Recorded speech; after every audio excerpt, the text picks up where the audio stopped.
Time now for Eye on Africa here on France 24. Thanks for watching. These are the headlines. Israeli Prime Minister Benjamin Netanyahu winds up his African tour in Ethiopia, where he wins backing for his push for observer status at the African Union.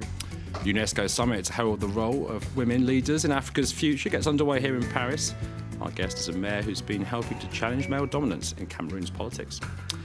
As the EU calls for an end to the killing and persecution of albinos in Africa, we report on a rare sanctuary off the coast of Tanzania. Welcome. Israeli Prime Minister Benjamin Netanyahu has been in Ethiopia, the final stop on his African tour. It's a trip aimed at shoring up business and security ties in return for African support at the United Nations. Netanyahu receiving a diplomatic boost on Thursday as Addis Ababa backed his push for Israel to be granted observer status at the African Union. This from our correspondent Karim Lebor.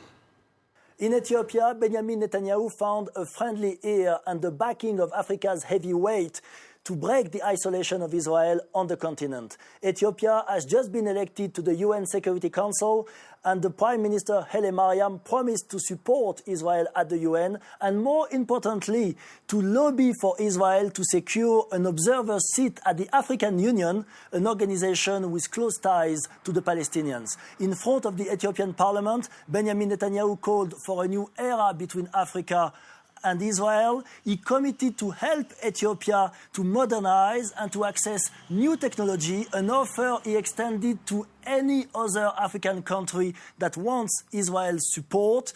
I want to see Israeli embassies spread throughout the whole continent, Netanyahu said, to thunderous applause from Ethiopian MPs. Karim Lebor reporting there. Well, Netanyahu is saying his country is still committed to relocating some 9,000 Ethiopian Jews who want to move to Israel and rejoin their families. France 24's Nicolas Mann reports on a community which has long complained of discrimination in Israeli society.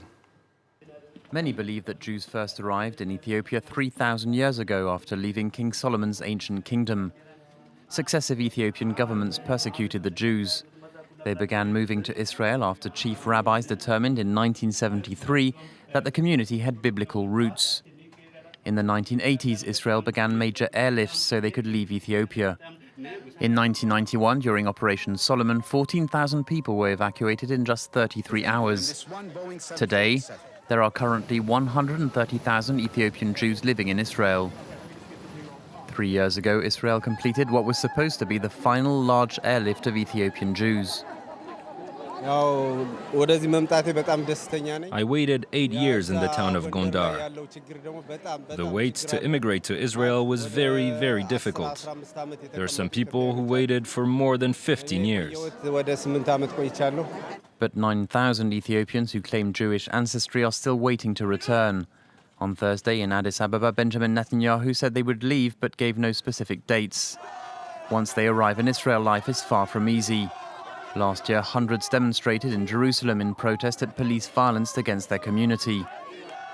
More generally, they say they are victims of discrimination. I've been in Israel for 30 years, and there is still racism in schools and playgrounds. What can we do?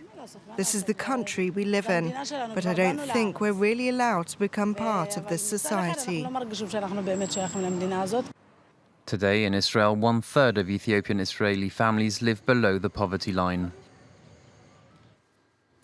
Elsewhere, Indian Prime Minister Narendra Modi has kicked off an African tour in Mozambique. He's expected to sign food and energy deals in a country that's set to become the world's third largest exporter of natural gas. This as India looks to increase its presence on the continent compared to rival China. The Indian Premier also set to visit South Africa, Tanzania and Kenya on this trip. Now, Paris is playing host to UNESCO's summit on women leaders in Africa. It's designed to herald the achievements of the continent's female leaders and highlight their role in building the continent's future. For more, I'm joined in the studio by Carolina Bibongwa, who's mayor of Bamenda in northern Cameroon. It's one of the region's first two female leaders. Thanks very much for joining us. Tell us why this conference is important. Thank you very much. This conference is important because when we talk about sustainable development, it is an illusion without the participation of women. And I think I will consider the conference as being important because it's given room for women to speak out. And, women, whenever they find themselves in positions, they always do advance or enhance gender-sensitive laws, which will always bring change. So it's a good opportunity. And I think it will be necessary for us to replicate this, such a conference. And in terms of going into politics, what motivated you personally to do that? What motivated me, I would consider politics to be one of the best things that God ever created, because it gives you the opportunity to serve your people. So I think the service of my people motivated me. I just felt it was necessary in my own way to serve the people by knowing their needs. And talking about the politics and the position which I hold, it's a very delicate and a very important position in the sense that there's like a weight put on my shoulder, and at times I got this misgiving. Are you able to do it? Are you really satisfying the people? But just this idea of serving the people motivated me to get into politics. What obstacles have you faced in your country, and do women in general face, and what advice would you give women who want to get into politics on the African continent? What advice will I give women? I will tell the women to always follow their vision. It's true. The women, for some time, have always been considered to be in the second position. But women are now making their voices heard, and they're making themselves known. So the advice I'm going to give women is just to believe in themselves and follow their vision. I think that's just what I have for them. Mm-hmm. Caroline Bibongwa, thanks very much for joining us. Thank you. Elsewhere, authorities in Ghana say 9 people have been killed during a stampede during Eid celebrations. That in the suburb of Kumasi, the country's second largest city. Survivors saying it happened after the lights went out during that event at a community centre. People panicked as they tried to leave. Police have been picking through the debris after hundreds of protesters set fire to a police station in Machakos, 60 kilometres southeast of the Kenyan capital, Nairobi. That as thousands across the country continue to demonstrate against what rights groups say are frequent extrajudicial killings by security forces. The outpouring of anger comes after the deaths of human rights lawyer Willie Kimani. His client and a taxi driver, their bodies were pulled from a river last week, with post-mortem results showing they may have been tortured. Organisers of a general strike, which brought the Zimbabwean capital to a standstill on Wednesday, have vowed to keep up the action until President Robert Mugabe falls. This after a movement which started on social media turned into the biggest uprising against his rule in nearly a decade. Protesters have been venting their anger against the state of the economy and what they say is widespread extortion at police roadblocks. 92-year-old Mugabe has ruled the country with an iron fist since it gained independence from Britain in 1980. Finally, the European Parliament has called on African countries to end the impunity that surrounds the killing and persecution of albinos.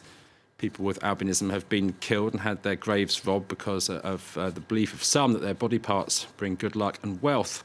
This report on a community that has found a rare sanctuary on islands off the coast of Tanzania. This island in Tanzania is known as a refuge for people with albinism, and it's where Alphonse has made his home. The truth is, we, the people living with albinism on the island, are safe because the police force have ensured the island's security is very tight. We're also surrounded by water, and therefore if someone dares to commit a crime and tries to escape, it won't be easy.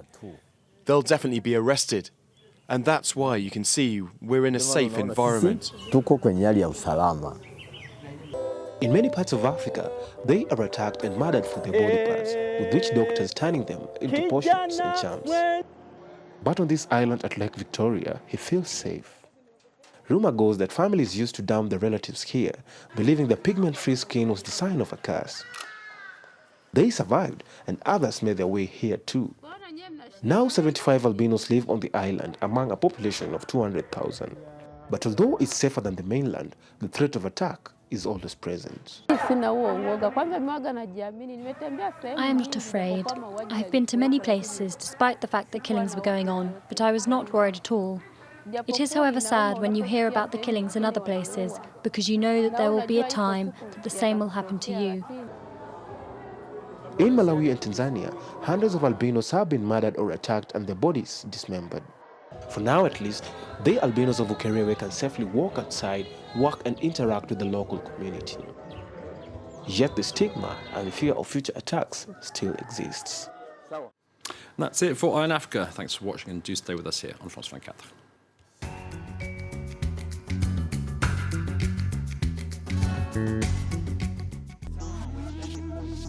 Revisited.